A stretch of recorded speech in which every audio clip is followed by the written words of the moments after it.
It's time for another All About Animals on Fox 28 Morning Live. Ron is here from Petland, Iowa City, and brought the cutest little friends for us. Really chill. I know that yours has been kind of moving around, but mine's just been laying on my lap. Good lap dog. Yes. Yeah, and that's what an English Bulldog is. We got two of them right here. English Bulldogs are one of the laziest dogs in the world. Yes. Somebody had the best quote I've ever heard of an English Bulldog is walk them for a block and you're done for the day. Run them for the block and you're done for the week. Yeah. They're just going, I don't have any more energy. They make the cutest little, like, what's the right word? Like pig little noises, grunting, little right? grunty noises. Yeah. Oh, it's so adorable. Yeah, they are definitely grunters, especially when you put them up here. They just like, and then scratch them. It's really fun. Well, I'm going to scratch this little guy. Tell me about what you brought today. All right. So we're going to talk about walking your dog on a lead because it's the summertime and we're having, getting them out there and we're having all sorts of issues maybe with our dog. It's pulling and all that kind of stuff. So we're going to talk about ways to reduce that, to prevent that in a lot of different ways. In that we're going to talk about training, but then we're going to talk about some tools that just do it for you, kind of a thing.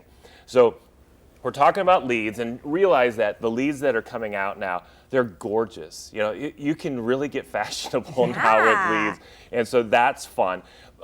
Realize also that there's different lengths. There's the 6-foot lead, the 4-foot lead, but I love these leads because we always want, we want the dogs to walk by our sides, yet we have this really long lead that we're letting them do this whole thing with. All right, let's make some sense of this whole thing and have shorter leads. If you want them to be right by your side, let's have a short lead that has a nice loop on it that you can hold on to and then hook into.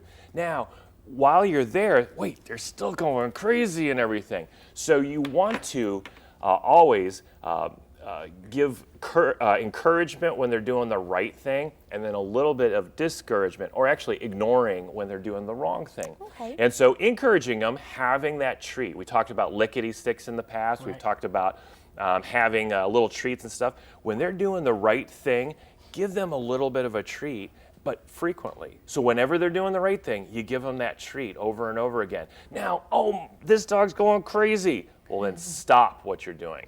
Because right now you're going for a walk. They love the walk. Right. So stop and let them sit or get them to control down. If you have a dog, your dog might even do this. Wait, I'm trying all this kind of stuff and still is going crazy.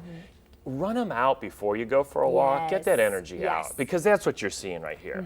So get the energy out, and then when you're going for a walk, maybe you're going to do a short walk on encouraging and all that. But every walk you want to go on, it's a training session to get them to get control while you're walking.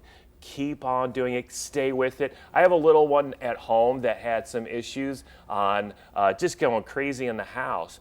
And I was working with the trainers and all that kind of stuff, and they just said, patience, just be patient, but stay the course. Don't give up. And that's the case. Susie now is a really, really nice dog. She's still got energy, but we can control her down. We can say sit and all that. Let's go through a couple of other things here. We're going to come back to it in just a second. We ran out of time, but stay with us because we're going to go through the rest of this stuff right after this break. Sounds good.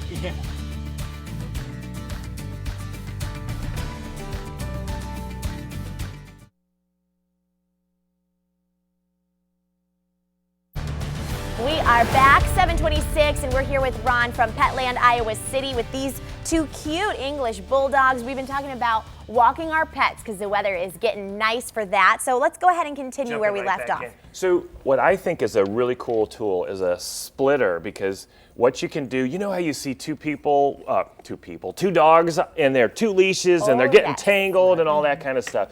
You can connect your lead right to this and then straight down to the dogs. These are adjustable so they can go in and out. There's different sizes for different dogs. Do they eventually kind of get the idea that they need to stay pretty close to each other then? They have no choice in this matter. Exactly. And they can turn around, they can rotate and everything like that, and you won't get all the tangles. So it's really nice. Sure. And this is one of those things that just does it. Yeah. Another thing that just does it, and there's two different forms of these, and I have a little dog to demonstrate on. But these are tools that won't train the dog, but they're going to naturally make the dog come in line with you. So one leads from the snout, so it comes around here, and then the lead connects to that, a longer lead. And so now when you pull, wherever their head is headed, then that's where they go. And so that's one. This one's, the sporn collar, is really, really interesting because it works more on a horse principle on how horses are slowed down and everything. Mm-hmm. When you pull up, it actually pulls down on the collar through their armpits and stuff. Works, it's very simple, and it works amazing. We just put it on the dogs. Like if we see a dog that's being pulley in our store, put this on them, we go, I just want you to know what it feels like with a dog not pulling. Mm-hmm. They get it 100% of the time. So that's it's cool. One of those tools that just works. And then another tool that you can use if you're one of those runners out there, this one connects around your waist. Ooh. And now you can run with your dog. Now, again, be cautious. If your dog is one to really yank away and pull, maybe this is the one that you want to do a little cautiously. But it's a really cool tool that runners use.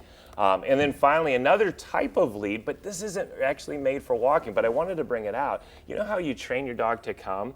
You could use this really long lead. This is what, 20 feet yeah, 20 feet long. So let's say the dog, when I open the door, runs away. You put this lead on him, have it short, and you open the door and let him run a foot, and then you pull him back and you give him a treat. And you associate it with come or something like that. And then you give them 4 feet and then pull them back. It's a slow process, but you're going to teach your dog to not bolt out that door. Right. So. About 30 seconds now, but as people are going outside more in the spring, this is when we're starting to deal with allergies too. Right. So how can we fight that, especially with these little guys? Really quickly, I wanted to go through hot spots. There are some products out there now that if you have itchy stuff around the paws, it's usually due to the grass and everything. So you can use hot spots. If you really want to get a jump on the game, you can use omega-1s or omega-3s and fatty acids. Get those going right now because that'll come through the skin and make for a healthier skin and coat. And there are so many products out there that have salmon oil in it. You can get treats, so you can do chews, all sorts of stuff. Very good. Thank you so much, Ron. If you'd like more information, go visit him in Petland, Iowa City. And it is 7:29 right now. We'll tell you some interesting information and update about how Uber could soon be coming to Iowa City. You could take an Uber here and then back. That would be convenient.